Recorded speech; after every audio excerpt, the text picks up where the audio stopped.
Picture a married couple. She's in HR making $68,000 a year. He's an accountant pulling in $76,000. Together, they make $144,000 annually, solidly upper middle class. On paper, that's plenty of money. But here's their reality. They're stressed. They're living paycheck to paycheck, which shouldn't be possible on $144,000. They pass each other like ships in the night, both exhausted. They haven't had a real vacation in 3 years. When their furnace broke, they had to put the $4,500 repair on a credit card. They did everything right. College degrees, stable jobs, married, combined finances, house in a good school district. They're following the playbook exactly, and yet they feel broke. They feel fragile. One bad month could unravel everything. And they can't figure out why, because logically, $144,000 should be plenty. If you're someone who feels this way, if you're working alongside a partner and both of you have solid jobs, but the money still disappears before the month ends, you need to watch this. The answer isn't that you're bad with money. The answer is that you're caught in a trap. My name is John, and I spend way too much time thinking about why having two incomes often leaves you worse off than families with one income did 50 years ago. If you've ever looked at your combined household income and thought, we make too much money to feel this broke, hit subscribe and give this video a thumbs up because this will explain exactly what's happening. Here's the thing. We've been sold this story that two incomes are better than one, and mathematically, that seems obvious.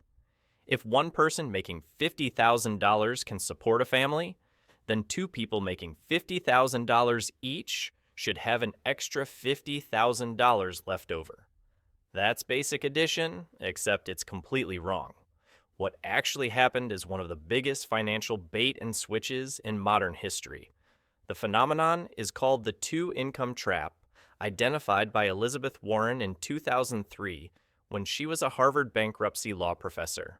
She and her daughter Amelia studied over 2,000 families who had filed for bankruptcy.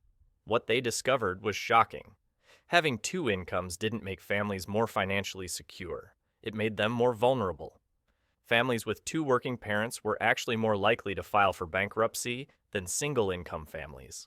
Working twice as hard, bringing home two paychecks, doing everything the modern economy told you to do, and you end up more likely to lose everything.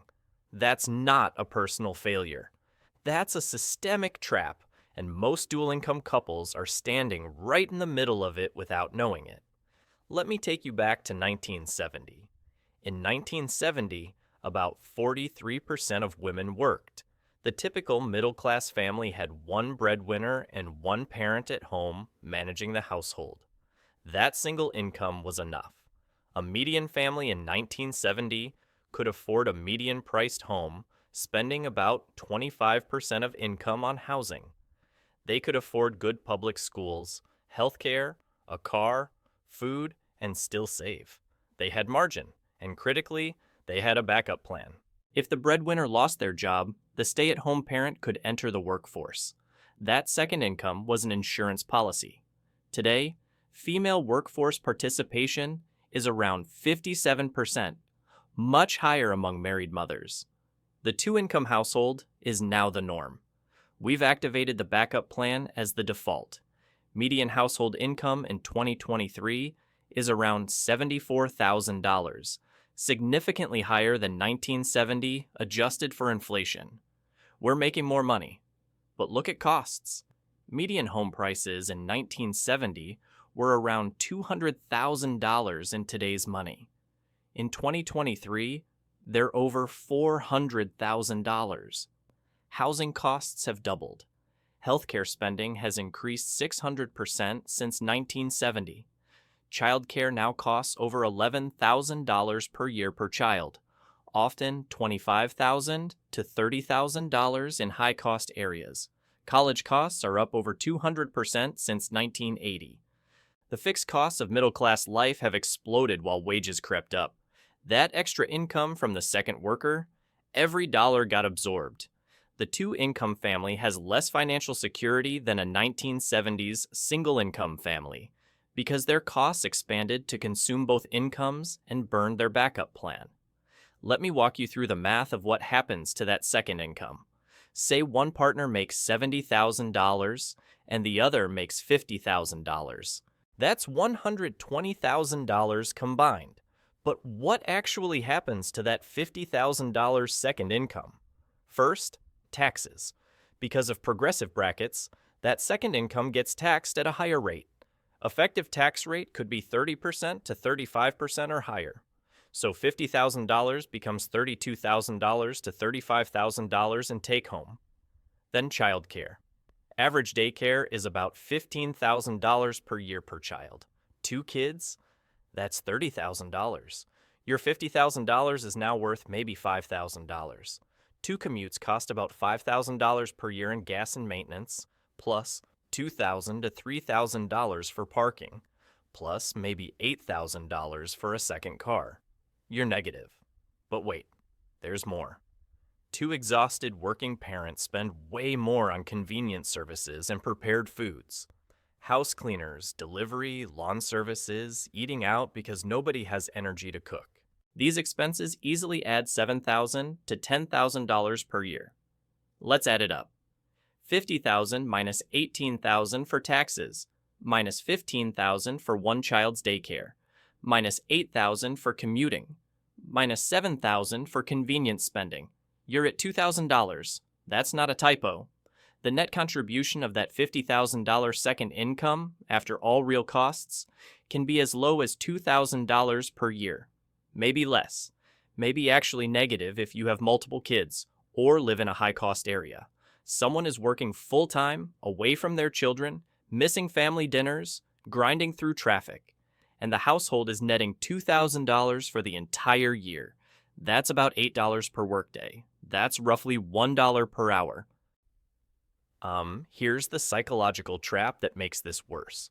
Because the gross numbers look big, because you see $120,000 combined on your tax return, you feel like you should be doing well. Your brain anchors to that number. You make spending decisions based on it. You buy a house based on what 2 incomes can qualify for. You take on car payments that 2 incomes can support. The bank says, yes, you can afford a $400,000 mortgage.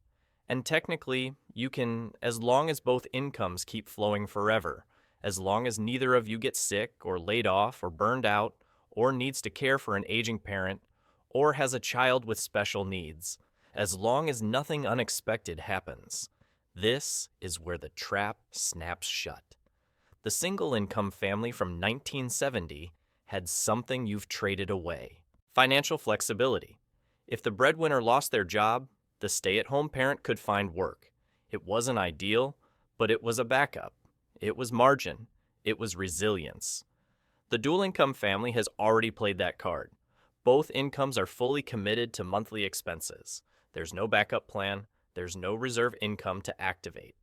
If either partner loses their job or gets sick, you don't just lose income. You often can't maintain fixed costs because those costs were sized for 2 incomes. This is exactly why Warren's research found 2-income families more likely to file bankruptcy. It's not because they were irresponsible. It's because they had no margin for error. They were operating at 100% capacity with no reserves, like a car running with no oil.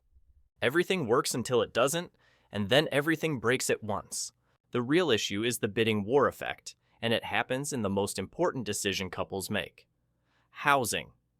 In the single-income era, families competed for housing based on 1 income. When 2-income families became normal, suddenly families had twice the purchasing power for the same houses. What do you think happened to prices? They got bid up massively. If everyone has 2 incomes, then 2 incomes become the baseline requirement. You need 2 incomes just to afford what 1 income used to buy. The same thing happened with education. School districts are funded by property taxes, which means good schools exist in expensive neighborhoods. Parents want their kids in good schools. So families started bidding up property prices in good school districts using their 2 incomes to outbid others. The price of admission to good public schools became a $400,000 mortgage instead of a $200,000 mortgage. You're not paying tuition, but you're paying the equivalent in housing costs. And once you're locked into that mortgage, you're locked into needing both incomes forever. You can't go down. You can't go back to one income. The trap has snapped shut. This is where most people feel hopeless. They think, okay, but what am I supposed to do? I can't just have my partner quit their job. We need both incomes to survive. And you're right. You do need both incomes. But here's the thing. You need both incomes to survive the lifestyle you've built around both incomes. That's the trap. Most families treat both incomes as permanent and guaranteed, and they build their fixed costs accordingly. They buy the house that two incomes can afford. They lease the cars that two incomes can support. They enroll the kids in schools and activities that two incomes can pay for. Then they're stuck. They've built a life that requires two incomes to function. Neither partner can ever stop working, even if they want to, even if life circumstances make it necessary. The alternative approach is what I call the one-income foundation. You structure your fixed costs, your non-negotiable monthly expenses, so they can be covered by OIAO, ni income alone. The second income then becomes entirely discretionary. Savings, investments, debt payoff, or, yes, some lifestyle enhancement. The critical difference is that you could survive without it. Life wouldn't be as comfortable, but you wouldn't lose the house. You'd have the margin modern dual-income families have lost. Let me make this concrete. Say your household makes $130,000 combined. Instead of taking on a mortgage requiring $100,000 or more in annual income, you take one comfortably covered by $60,000. Instead of two car payments, you have one or none. You live in a neighborhood that's slightly less prestigious with good but not elite schools. You buy the house that one income can afford, and you bank the difference. That second income goes straight into building wealth. Emergency fund first, then retirement accounts, then taxable investments. Every dollar you invest buys back optionality. It's buying flexibility to have one partner step back if needed, take a career risk, handle a health crisis, be present for aging parents. This requires sacrifice in the short term. It means driving past the nice houses you could qualify for. It means explaining to friends why you're not upgrading your lifestyle even though you got a raise. It means resisting social pressure to spend like a dual-income family while building like a single-income family. But within 5 to 10 years, something magical happens. The investments you made with that second income start generating their own income. Compounding takes over. Suddenly, you have what you thought two incomes would give. You in the first place. Genuine financial security. You're no longer living two job losses away from catastrophe. You're building wealth instead of treading water. You can make decisions based on what's best for your family rather than what's necessary to make the mortgage payment. I want to leave you with one final thought because it reframes this whole conversation. The two-income trap isn't really about income. It's about flexibility. It's about margin. It's about having options. Our grandparents with one income had something we've traded away. The ability to absorb a shock, to change direction, to have one partner focus on raising kids or caring for family without the whole financial structure collapsing. We traded that flexibility for bigger houses and nicer cars and the appearance of prosperity. But appearances aren't wealth. Cash flow isn't security. And two incomes aren't better than one if both of them are already spent before they arrive. If this helped you see your finances differently, hit that like button and subscribe for more videos that challenge how you actually think about money and change how you live.